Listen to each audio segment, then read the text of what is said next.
This is YSM Sports Media. Want to thank you for all your love and support. Really appreciate it. We wouldn't be able to do this without you. Go ahead and hit that subscribe button right now and click the notification button for all future content. Stephen Breadman Edwards, what's good, Brad? Not much, man. Just get my guys some sparring over here in Cherry Hill. Okay, who'd you have working today? Gervonta Davis, he got a big fight coming up December the 5th on the Earl Spence, Danny Garcia card. And Leo Cruz, he should be fighting the end of November or beginning of December. Gervonta Davis, what is he weighing at? What is he weighing right now? Yeah. He fights at 160. I can't tell you his weight. Okay. It's top secret, somewhere in the 70s. Oh, now he's just starting out. Is this like what, a 4-rounder, 6-rounder? What? Karan, no. He's fighting in a 12-round fight. 12-round fight? Yeah, he's fighting in a 12-round fight. This is a big fight for him, man. Hopefully he gets ranked at 160 pounds and on to bigger and better things. Okay, who's the opponent? The last name is Montiel.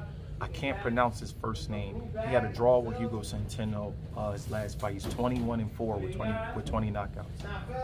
And Karan's still undefeated, right? Oh, Karan's 15-2. 15-2? Yes. Okay. All right.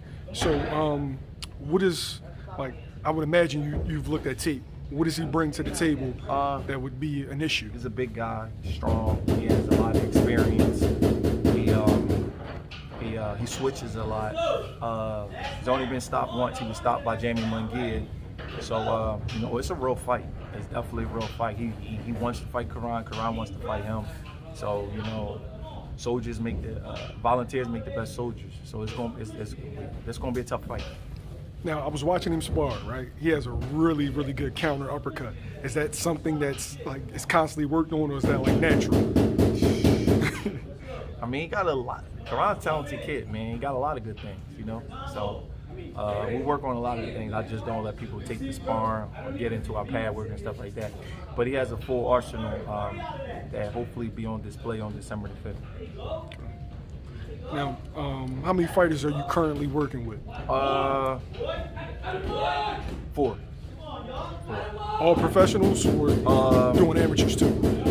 Karan Davis, Romeo Cruz, Zachary Ochoa, and I just picked up I'm friends with a guy's manager, kid Chris, that came over here. He's about to make his pro debut in Mexico, so I'm helping him out with him. What's the biggest difference in the amateur camp and a pro camp?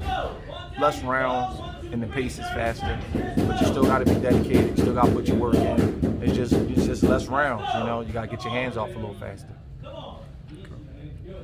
And as far as the weight goes, it's like same day weigh-in.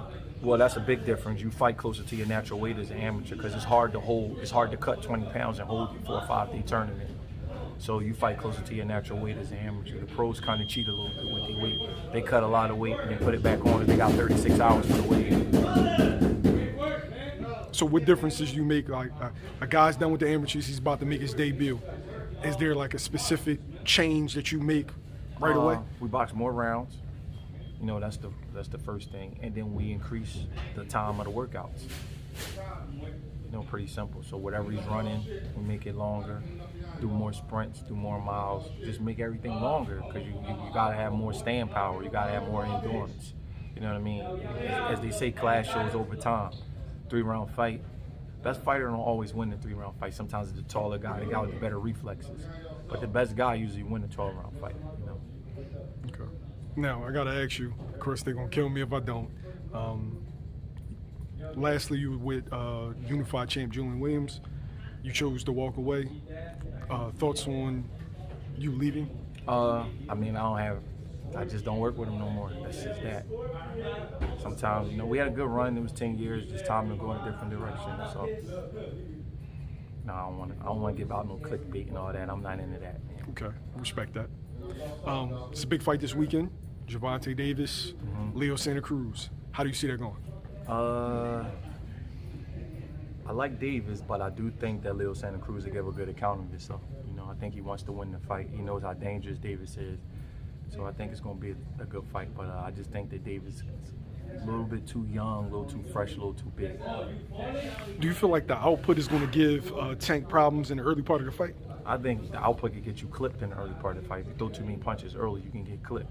But as the fight go on, if Santa Cruz don't get clipped and his body can warm up to the power, if he can take the power, I think it'll be difficult. But he has to get past those first. Tank's an explosive puncher, man. He reminds me of mix of Zab Judah and Mike Tyson. So you gotta kill that power early and see, take him in the deep waters if you can get there.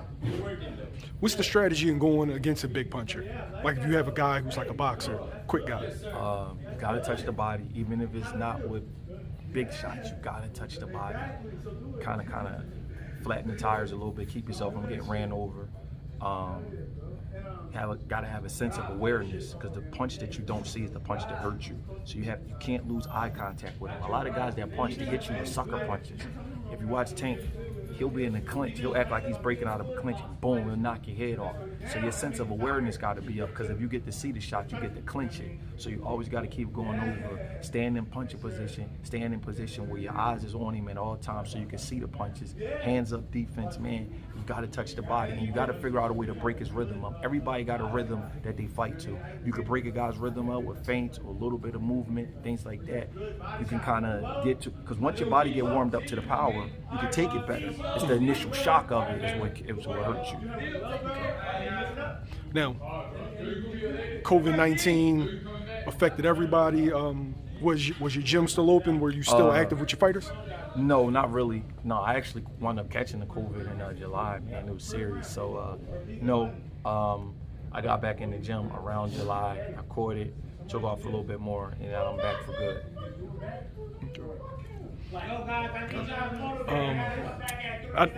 I know this is like a weird question, but is it exactly what they said it was, as far as how your body feels? Yeah, it was messed up, man. It was serious.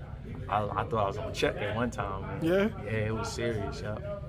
I didn't lose my breathing, but everything else was serious, man. Taste, smell, lost.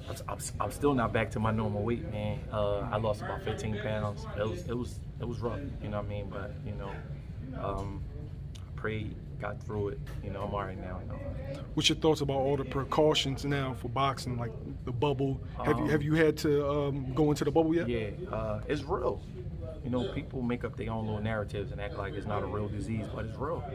It's 100% real. Okay. Thanks, Brad. I appreciate it. Yeah, appreciate you, bro.